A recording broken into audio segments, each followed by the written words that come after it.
So these are just going to be ways to help kind of inhibit some of that like extensor dominance stability strategy, and just try to get some of the tone out of the paraspinals. I'll show some like kind of modifications without kind of that reaching, so that you don't start recruiting up through there, and then also kind of talk about how you can layer that on. So biggest thing is just kind of trying to get into a position where those won't be the first thing to try to fire. So you want to just be on the ground. You can be starting hook lying or kind of feet up on the wall around that 90-90. I'm gonna put my arms up here. So this is kind of that strategy, especially if you're trying to do anything that overhead or using the shoulder blades. A lot of times you'll get that little bit of popping up and just trying to lock things in to try to stabilize. So we need to be able to get the pelvis and the rib cage can come down into a relaxed position. And just kind of teach the body that those don't need to be on all the time. So there's a lot of different ways you can do that. I'd play around. A lot of times I like doing the reach, but sometimes starting out that can be a little too much. You'll just kind of do this and start engaging more of like those like gross muscles rather than just trying to breathe into the back. So long way of saying, get in this position and just try to let things relax. And thinking about kind of not a forceful exhale, just seeing if you can slowly do some pursed lips. It can be almost like you're gently blowing up a balloon without puffing up the cheeks. So can you inhale? Let that sternum come up. Not doing this. So you can let that come out. Put the hands here to kind of feel down to the side, supported. You can have a little support for the neck too, so you're not jutting chin forward.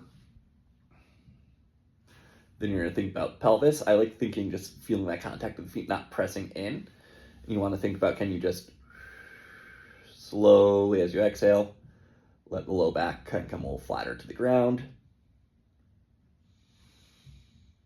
Inhale, getting a little breath up into here. Exhale, coming down. Then you can start layering in a little bit of that hamstring contraction. You want to come in really, really slow. You want to really focus on feeling the hamstrings and the low abs help you on that exhale. Just sink into that. A little more. It's not a big, big lift up. A gentle, gentle pull it in. This can help do a little bit. You can put a little pillow here. Just think that little gentle squeeze. And you're just going to start hanging out here as a warm up. Just really trying to bring some awareness to the pelvic, kind of like the lower abs and the pelvis, and hamstrings without quads, and glutes firing up. And then just keep on hanging out there. Your goal is to try to make this as easy, just kind of telling your body, nervous system, we can get into the position, we can kind of stabilize and start learning how to work there without having to dump into that big extension strategy. Then, if you can do this without kind of all the neck muscles and shoulder muscles kicking in and doing big rounding, you can start doing all that, just a little reach here. Sometimes aiming a little bit lower here will help you get those obliques and that little feeling of rib cage here without going up. And you just layer on that little bit of an exhale.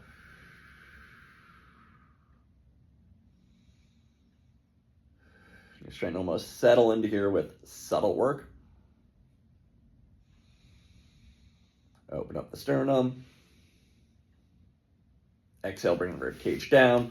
You're just kind of starting to feel those little bit upper abs, those obliques with that reach, the hamstrings and lower abs here. Trying to make sure this isn't working. Sometimes if you start feeling like it's like cramping or kicking in, just kind of take a little break and then come back.